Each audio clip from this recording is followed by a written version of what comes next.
E agora vamos para a nossa aula 2 sobre o etarismo. Quando o espelho muda, o luto pela imagem que ficou no passado. Olá, eu sou Martina Powell, do nosso Kimono Dourado.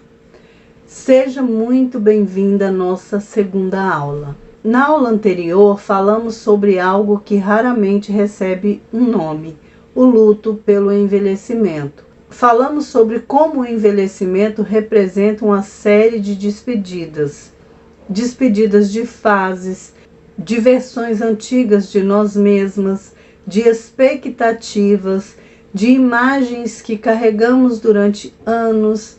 Hoje vamos falar sobre um dos lugares onde esse luto costuma se manifestar com mais força: o espelho.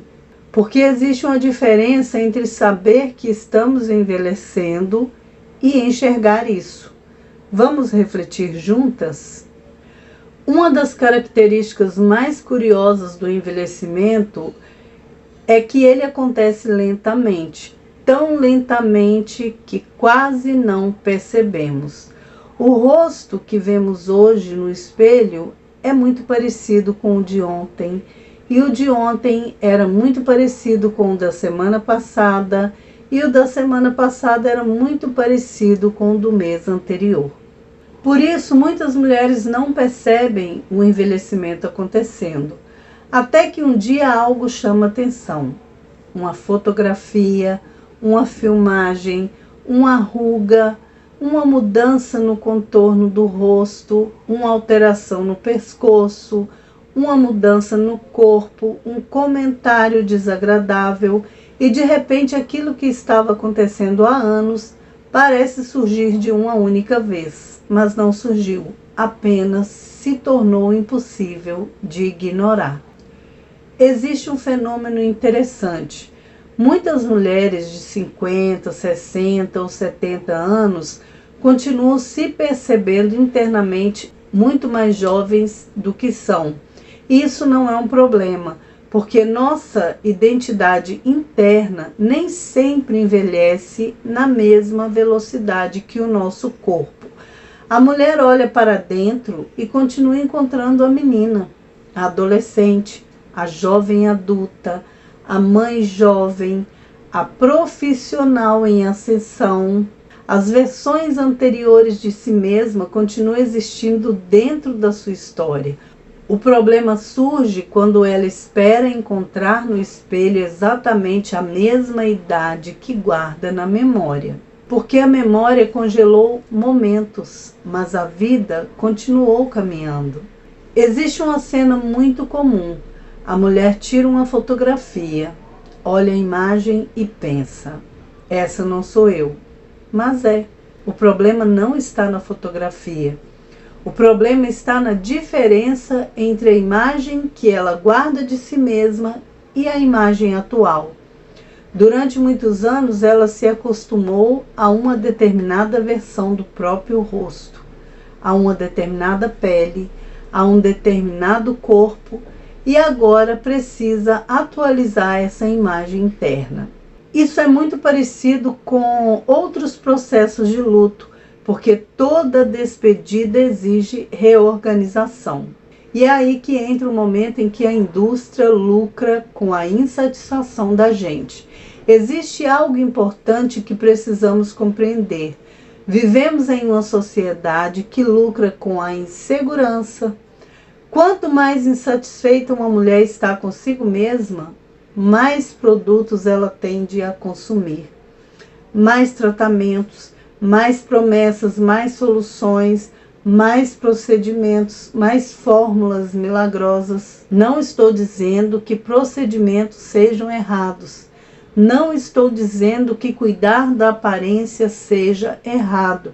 O problema começa quando a mulher acredita que será feliz apenas quando conseguir apagar todos os sinais do tempo, porque essa meta é impossível. E aquilo que é impossível gera sofrimento permanente. E o nosso corpo conta história, gente. Existe uma forma diferente de olhar para o envelhecimento. e talvez ela seja mais gentil. Cada marca conta uma história, cada ruga conta uma história, cada mudança conta uma história. O rosto de uma mulher aos 20 anos revela potencial. O rosto de uma mulher aos 60 revela trajetória. Nenhum dos dois é superior ao outro, são apenas fases diferentes da mesma jornada. O problema é que fomos ensinadas a admirar apenas o início da história, como se os capítulos finais fossem menos importantes. E quando a comparação se torna cruel? Existe uma armadilha que prende muitas mulheres, a comparação. Mas não qualquer comparação. A comparação com elas mesmas, com a fotografia de 20 anos atrás, com o corpo de 30 anos atrás, com a pele de 40 anos atrás. E essa comparação é injusta, porque a mulher de hoje não possui apenas mais idade, ela possui mais experiências, mais perdas, aprendizados, cicatrizes, sabedoria, mais história. Não é possível exigir que uma mulher de 60 anos tenha o mesmo rosto que tinha aos 20. Da mesma forma que não esperamos que uma árvore centenária tenha a aparência de uma muda recém-plantada. E o problema não é cuidar da aparência. Gostaria de deixar isso muito claro. Não existe nada de errado em cuidar da aparência. Nada.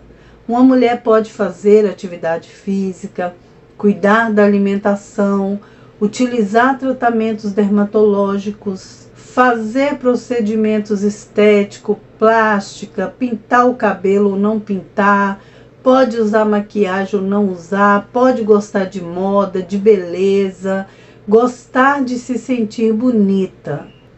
O problema não está no cuidado, o problema está na motivação. Existe uma diferença enorme entre vou cuidar de mim porque me valorizo e vou cuidar de mim porque não suporto quem me tornei. A primeira atitude nasce do amor, a segunda nasce da rejeição. E a rejeição nunca produz paz. E quando o espelho se torna inimigo?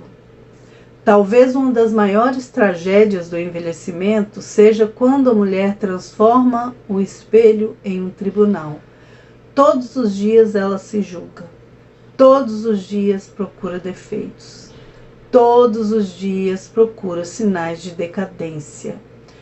Todos os dias procura algo que precisa ser corrigido. Mas nenhum ser humano consegue viver em paz sendo julgado diariamente, nem mesmo por si próprio. O espelho deveria ser um instrumento de reconhecimento, não de condenação. A reconciliação com nós mesmos começa pela verdade. Existe algo que aprendi estudando os processos de perda. A cura sempre começa pela verdade, não pela negação, não pela fantasia, não pela fuga, mas pela verdade. A verdade é que o tempo passou. A verdade é que o corpo mudou, é que a aparência mudou, mas também é verdade que você continua sendo você. Continua possuindo valor, dignidade, propósito e continua possuindo beleza. Talvez não a beleza da juventude, mas a beleza da maturidade. E elas não são a mesma coisa, mas ambas são reais. E uma reflexão espiritual. A Bíblia nos ensina algo interessante. Deus nunca definiu o valor das pessoas pela juventude, nem pela aparência, nem pela capacidade de sedução, nem pela perfeição estética. Ao longo das Escrituras, encontramos homens e mulheres que se tornaram relevantes justamente na maturidade. Porque Deus enxerga aquilo que os olhos humanos não conseguem enxergar. Quando aprendemos isso, o espelho perde parte do seu poder, porque deixamos de procurar nele aquilo que apenas Deus pode nos oferecer, que é identidade, valor, propósito e pertencimento. Gostaria de encerrar essa aula com uma pergunta. Quando você olha para uma fotografia antiga, o que sente? Saudade? Orgulho? Tristeza? Inveja da mulher que foi? Ou gratidão pela jornada que viveu? Sua resposta talvez revele em que estágio desse luto você se encontra. Porque a meta não é esquecer quem você foi. A meta é aprender a amar quem você se tornou. Muito obrigada por ter caminhado comigo nessa segunda aula. E na próxima aula vamos falar sobre um tema extremamente importante. O etarismo, o preconceito contra o envelhecimento, mas também os caminhos equivocados que muitas vezes escolhemos para combatê-lo. Eu sou Martina Powell, do nosso Kimono Dourado. Que Deus abençoe você e que lhe conceda sabedoria para enxergar beleza não apenas no início da história, mas também nos capítulos que vieram depois. Até a próxima aula. Beijos.